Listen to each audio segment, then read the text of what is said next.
আমি যেটা খেয়াল করছি যে আমি বাক স্বাধীনতার পক্ষে হলো এনসিপি বা ন্যাশনাল জাতীয় নাগরিক পার্টি আসলে বাক স্বাধীনতার পক্ষে না।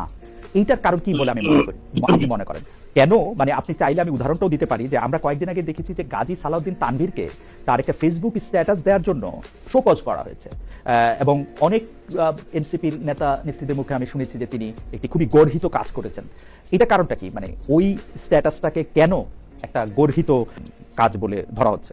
উনি যে স্ট্যাটাসটা দিয়েছিল সেটা আমরা বিশ্বাস করি না, যেটা বিশ্বাস করি না সেই জায়গাটায় আমরা সাংগঠনিকভাবে কোনো কম্প্রোমাইজ করবো না। লাইক দ্যাট উনি যে স্ট্যাটাসটা দিয়েছে আমি এটা মুখে উচ্চারণ করতে চাই না, সেটা সত্য নয়, এবং এটা আমরা মনে করি আমাদের যে পলিটিক্যাল ইথিক্স ভ্যালুজ নর্মস প্রত্যেকটা জায়গা বিরোধী, সেই জায়গা থেকে আমরা শোকজ দিয়েছি। উনি যে স্ট্যাটাসটা দিয়েছিল সেটাকে আপনারা যারা এনসিপি নীতি নির্ধারক আছেন তারা বিশ্বাস করেন না বলছেন। আপনি যেসব কথা বলছেন সেসব কথাগুলিকে এনসিপি বিশ্বাস করেই বলছে, আপনিও বিশ্বাস করেই বলছেন।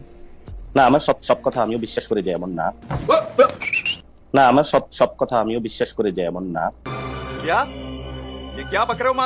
আপনি জনাব তারেক রহমানকে এইচএসসি পাস প্রধানমন্ত্রী বলছেন, ইটস ফাইন, আমার কাছে কোনো অসুবিধা নাই যে এইচএসসি পাস, আপনি তার এইচএসসি পাস মনে করছেন, আপনি এইচএসসি পাসে বলছেন, কিন্তু পাস দিয়ে কি আপনি একটা লোকের বিবেচনা করেন? মানে ধরেন আপনি মাস্টার্স পাস, সেই জন্য আপনি এইচএসসি পাস লোকের থেকে একটু ভালো, বেটার।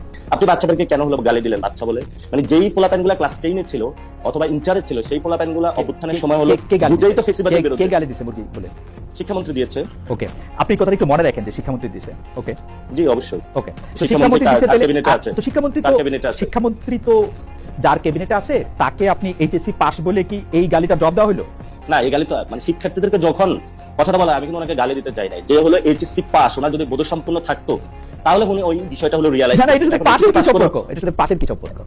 এটা পাশের সম্পর্কটা এটাই আসে যদি because you are very proud যে আপনি ঢাকা ইউনিভার্সিটি থেকে পাস করে মাস্টার্স করে আসছেন, আর যারা এইচএসসি পাস মেট্রিক পাস, আপনি দেখেন একইভাবে বেগম জিয়াকে বলা হইতো সে সময় নন মেট্রিক, 8 ফেল, 8 পাস, একই সংস্কৃতি না এটা? বাংলাদেশে মাস্টার্স পাস প্রধানমন্ত্রী আমরা দেখছি, পিএইচডি পাওয়া, নোবেল পাওয়া সরকার প্রধান আমরা দেখছি। বুঝ নিয়ে সবার বুঝ নিয়ে প্রশ্ন করা যায়, তার সাথে পাশের কোনো সম্পর্ক নাই। পাস করা নিয়ে পিএইচডি পাস করা পর রাষ্ট্র ডক্টর মোহাম্মদ ইউনূসকে দেখছি। আপনি আরেকটা কথা বলছেন যেটা আমার খুব মানে একটু কানে লাগছে। আপনি বলছেন যে প্রধানমন্ত্রীর ওয়াইফের কি কোনো কনস্টিটিউশনাল পজিশন আছে, বা তার কোনো মেয়ে ওর মানে গভর্নমেন্টের প্রোগ্রামে, গভর্নমেন্টের টাকা দিয়ে রাষ্ট্রের প্রোগ্রামে উনাকে বা উনার মেয়েকেও নিয়ে আসা হচ্ছে? এটা তো সারা পৃথিবীর নর্মস ভাই। বাংলাদেশে যাদের আমি মাত্র 3টা দেশের উদাহরণ দিই। কানাডার প্রধানমন্ত্রীর ওয়াইফের কোনো কনস্টিটিউশনাল পজিশন নাই, ব্রিটেনের প্রধানমন্ত্রীর বউয়ের কোনো রকম কনস্টিটিউশনাল পজিশন নাই অথবা জামাইয়ের, এবং জাপানের প্রধানমন্ত্রীর বউয়ের বা জামাইয়ের কোনো কনস্টিটিউশনাল পজিশন নাই, কিন্তু তারা অনেক সময় ভলান্টারিলি রাষ্ট্রীয় কার্যে অংশগ্রহণ করেন। জুবাইদা রহমান বা জাইমা রহমানকে এই কথা বলার কি যুক্তি আসলে?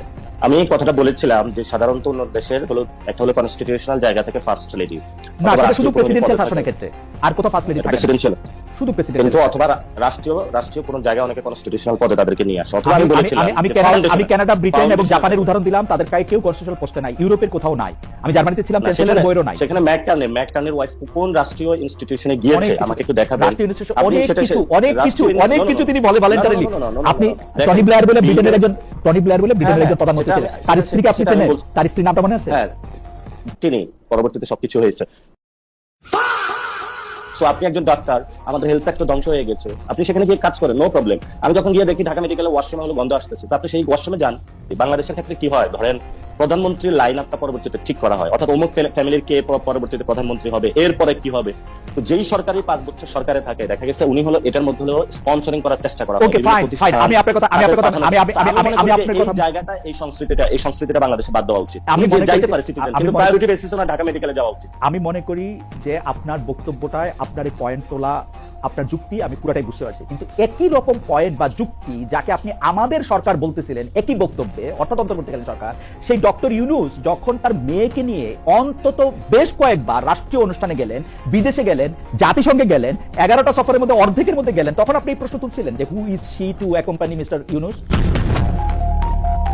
যে অনুষ্ঠান যখন বাংলাদেশে এসেছিলেন, উনি অপারেশন থিয়েটার থেকে এসেছিলেন এবং উনি খুবই অসুস্থ, কিন্তু ওনার সাথে কোম্পানি দেওয়ার মতন কে আছে ফ্যামিলির বলেন? উনি যখন একটা ফ্লাইট করতেছে, ওনার যে ট্যাবলেটটাও ধরিয়ে দেওয়ার, এটা কে আছে একটু বলবেন আপনি? আপনি তো ওনার ফ্যামিলির সবকিছু সিচুয়েশন, আপনি তো কথাটা নিয়ে এসেছেন।